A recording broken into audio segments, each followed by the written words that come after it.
আপনার ছেলে মেয়েদের পড়ানোর চেষ্টা করুন। কি বললো নওশাদ ভাইজান, ভিডিওটা দেখো। আপনাদের ছেলেগুলোকে পড়ানোর চেষ্টা করুন, অন্যথায় স্বাধীনতার ৭৯ বছর পার হলো আপনি এখন ভারতীয় কি ভারতীয় নয় এই প্রশ্নের সম্মুখীন আপনাকে হতে হচ্ছে।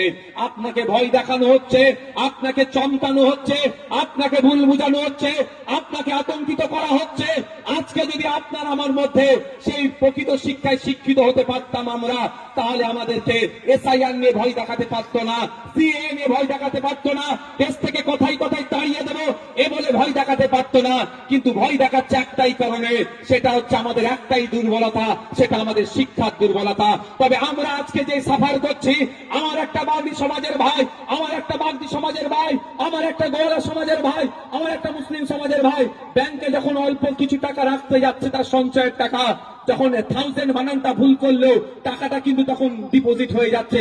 ওই টাকাটা যখন আপনি তুলতে গিয়ে 1000 বানানটা একটু যদি ভুল করে ফেলেন, ওভার রাইটিং যদি হয়ে যায়, ম্যানেজার আপনার দিকে কি আচরণ করছে ভাই? কি গো, খারাপ আচরণ করছে তো? হ্যাঁ, প্রচুর মতো হচ্ছে। আমি যে আচরণের সম্মুখীন হচ্ছি, আমার এই বাচ্চাগুলো সেটা